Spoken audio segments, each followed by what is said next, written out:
Hey everyone, this is Nitro. In this video, I want to talk about the April 9th update because this is the next major update to Langrisser. It's the 16th major update and it's called Spirit of Wild Starlight. So this update has a lot of changes to it which really will affect Apex Arena. So I want to go over this update in detail right now because it will also affect the things I say in the upcoming Nitro setup video. So let's begin. First of all, I already did the preview on the two new heroes, and they are Brenda and Akka. I'm going to say right now, there seems to be a lot of odd translations with this new update. Brenda, I already covered in detail. She's probably the better hero of the two, but she is hard to get up to 6 stars at this time. Akka, or as I prefer Akaya, is of course the Sheikah Barbarian Lolly, and she is nice to have, I feel, but not a required character, because I pretty much feel that Tiaris and Liana are superior options overall. So, you know, I mean, it's going to be hard to build up Akka when you have so many other heroes to build up in general that are at the SSR level. So I would love to build up an Akka or Akaya, but I just don't see any time I will have to grind up her shards. So let's move on, right? Other than that, I feel like I already mentioned that the patch notes are weird, and here it says that after the update, the pages of chapters 8 to 10 of the main story part 2 will finally open. This is totally incorrect because we just finished, I think, chapter 5. So if they were to release new chapters of part 2, it should be chapters 6 and 7, not chapters 8 to 10. So that's a massive mistake in the patch notes. I really feel like they just took the patch notes from the Chinese server and translated them without double checking to see if they were accurate. Also, they said there is the new hero Olivier, right? This is not Olivier from Trails in the Sky. So they, for whatever reason, they did not give the new hero a new name. You know, Oliver might have been a good choice rather than Olivier. But we'll see. Hopefully, I'm hoping that they'll fix Akaya to Akka. Or sorry, they'll fix Akka to Akaya. Because Akka is just, well, if it's the correct term, Akka is the Japanese word for red. You know, yes, I know Akaya has a Little Red Riding Hood skin, but calling her red is kind of extreme. And, you know, we now have 2 Oliviers in the game, which is really, really weird. So, I'm going to quickly jump over to talk about the new Olivier, who really should get his name changed. And for that, I am going to refer to the Langrisser page. So, bear with me for a moment to change over to there. And I'll cover Olivier in detail. So, you see here, they call on Langrisser they call him Oliver, which I feel is much more accurate. And in a lot of ways, I would say he is, in summary, Oliver is another assassin character. In this case, he is a 5 mobility assassin. Okay, because he has access to a basic assassin class, right? And he also has access to a Blitz Rider class, which is a cavalry assassin. So it has 5 mobility and 2 range, as opposed to the 3 mobility. So he can basically serve the exact same role as, say, you know, Silver Wolf, without having to activate a skill to get the increased mobility. You know, he has the Ignore Guard skill of Plunder to steal buffs. He has ninjutsu that can allow him to treat all terrain as plains, so that he can easily move through the map. You know, he has Move Again, but Move Again is fairly useless to him in my opinion, given that he will most likely be using all 5 mobility to attack.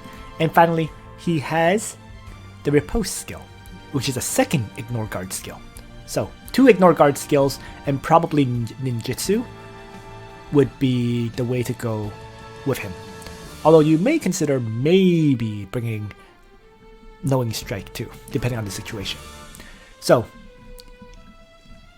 the problem with using him, of course, is a lot of the characters he's likely to attack will have, let's say, Last Rites or Shrine Maidens, and he doesn't have any real way to break that. But his talent is quite powerful, right? Allowing him to get all stats increased by 25%. And the problem with that, of course, is for every allied unit within 2 spaces, stats will decrease by 5%, up to a 25% decrease. And finally, if his skill is higher than the enemy, he will steal a buff from the enemy before combat begins. So a fairly interesting character.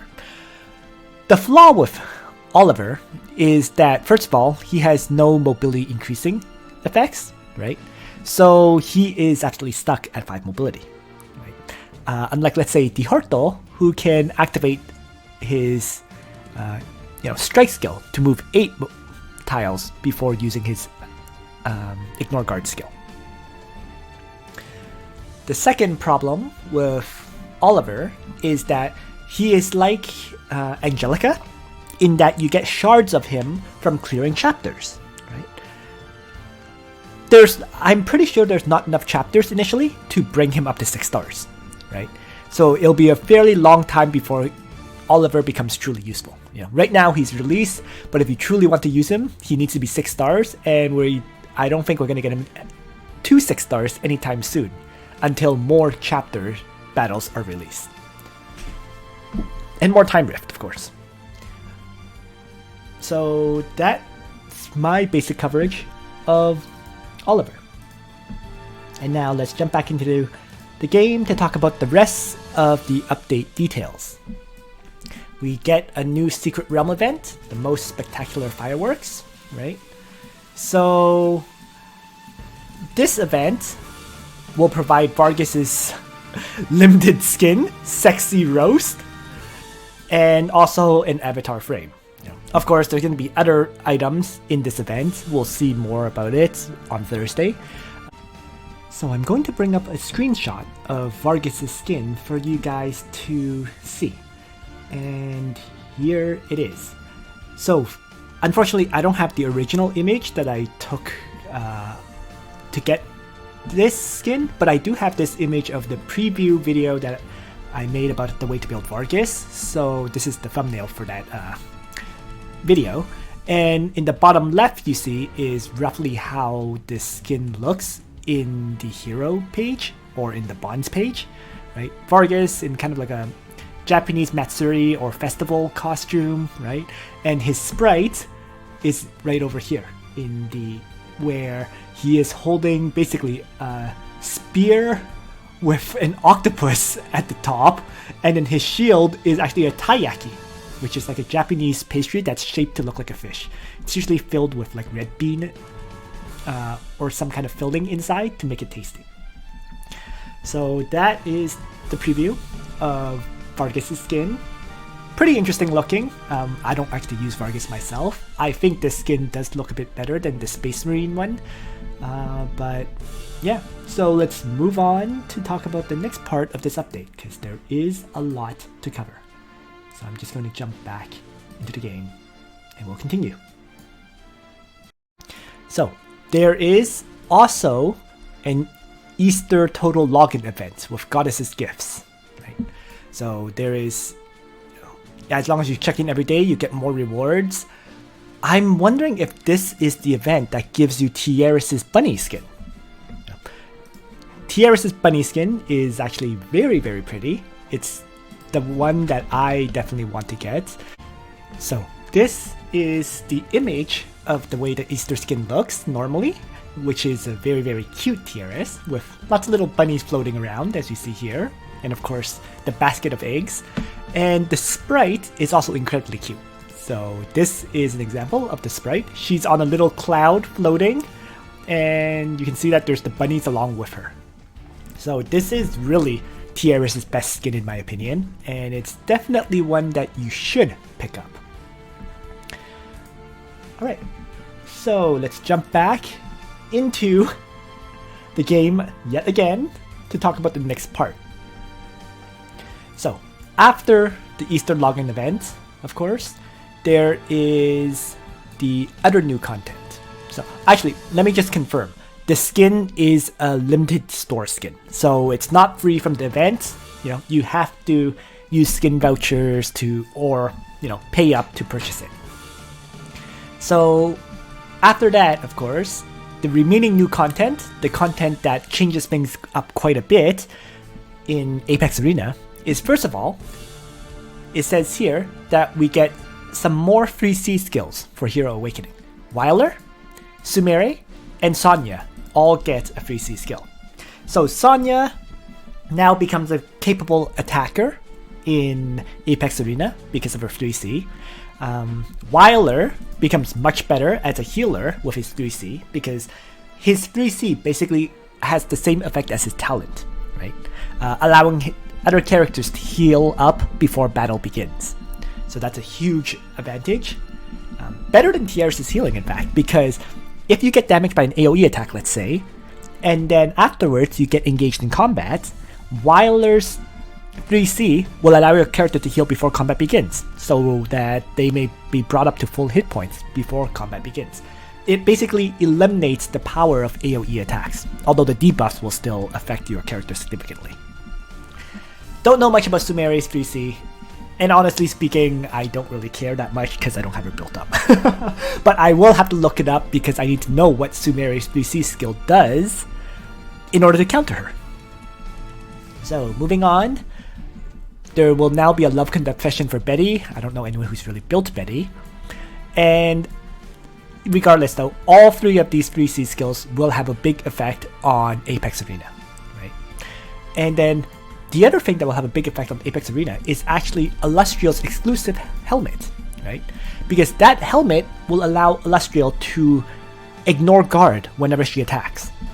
So that makes Illustrial a much deadlier character in PvP than before. She's able to constantly ignore guard, which can be overwhelmingly good. As for Grenier's helmet, all I remember about that helmet is that I read up about it and didn't think it was that great, and so I kind of neglected it. In the first place, I don't really think Grenier is a top tier PvP character, so it's not a big deal whether you have that helmet or not. I mean, I understand that theoretically Grenier can be like a bow knight with guard skills and whatnot, but I mean, I'm just overall not a fan of Grenier for PvP purposes, so it's one of those situations where unless you actually use Grenier, I mean, I can't imagine it being all that useful. Alright, so let's move on. In addition, we see here that there is now a backup team function to Apex Arena. So in the best of 3 and best of 5 matches, backup teams can be added to the arena match via the backup team system. Terrible explanation, but what this actually means is you basically have a side deck, if you will, of characters that you can bring into the match for best of 3 or best of 5 matches. So basically, in the playoffs, you're no longer limited to your Apex 15. You can have a few characters that you swap in and out depending on your opponent's box. Right? So on one hand, it really expands the tactical options in PvP because, once you get into the playoffs, right, you need more than 15 characters at this point. Maybe you feel like, for example, you need to swap in some assassins to take on the enemy team. You can do that, right? Or you need to get rid of assassins to swap in AoE attackers because your enemy has too many last rites or something. It offers various tactical options with the backup team function, so that, if you lose your first match, you can configure your team for the second one to counter the enemy. So, very nice system. It will change up the playoffs quite a bit. And finally, more changes to Apex Arena is that currently, if there is no winner determined in the 12 rounds, player 2 wins. So the person who acts second wins. In other words, player 2, all he had to do so far was survive the 12 rounds and they get a win. whereas player 1 has to keep attacking and has to kill off all the enemy characters to win. Well, they've changed that. Now, after 12 rounds have occurred, victory will go to decide who did the most amount of damage. So this is a very good change, right? Instead of player 2 automatically winning, now player 1 has a chance to win if all 12 turns have passed. Okay. And the remaining changes are... I'm not too sure about the remaining changes. I mean, they're just optimizations, right? Ancient Beckoning mode, lineup for each boss will be saved separately, so you don't have to keep changing up your party every single time. That's a nice thing, right? Because every single time I go into Apex Arena, every time I go into Ancient Beckoning, I would have to select the 6 characters that I want to use. Having this change just saves some time. The second thing was a bug. I don't use Virage, so I'd never encountered this bug. Okay. The third change is Apex Arena friendly match, best 2 of 3 rules. So presumably, you can do friendly matches for tournaments, right? I know some of the Langrisser community is creating a tournament amongst players in the gold rank. And so in those friendly matches, you can now have a best 2 of 3 instead of first person to win wins it all.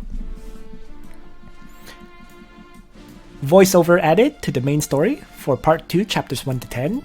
Once again, we're not even at chapter 10, so unless they're releasing chapters 6 to 10 in one go, I think we're more likely to get chapter 6 to 7 right now. That's a good thing. It means we actually get voice acting for all the chapters in part 2 now. And finally, unflinching chances in battle buff display added. I have absolutely no idea what that means. I read it before, I still don't know what it means. Maybe crit hit chance? Unflinching chance? I really don't know.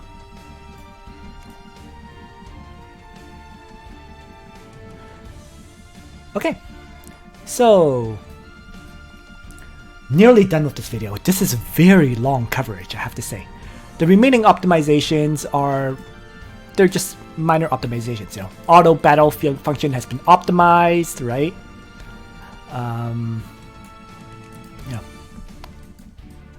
Items can now exceed 999 items, right? So it'll just show 9999 plus, right? Goddess Trial drop optimization, which reduces the chance of dropping special crafter's hammers in Goddess Trial levels 60 and above, and increases the chance of dropping the epic crafter's hammers. So that's a good thing because it makes it easier for you to level up your gear to level 50. Right? There's supposedly a bug with an abnormal interface when viewing heroes with the same name as your teammates in a team fight. I don't know. I never encountered that myself. And then finally, you can now batch open gift packs instead of having to open them one by one manually. Apparently, they've optimized various class advancement features. I guess this is for opening gift bags with these items like heart bonds, awakening materials, and class advancement materials.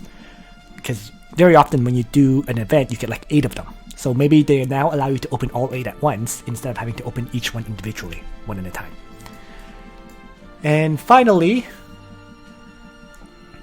after the bond is upgraded, the new content unlock prompt can be skipped by pressing the skip button.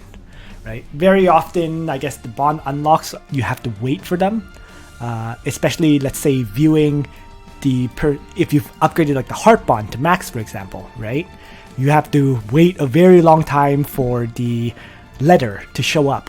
So I think what this is they've added the skip feature so you can quickly skip through that text. Yeah. Time saving. And that's it. This was a very, very long video, way longer than I expected it to be, because this update has a lot of things involved in it. So, but that's always a good thing. So I'm very much looking forward to the April 9th update, more for the PvP changes in Apex Arena than for, and of course the Tiaris skin than anything else.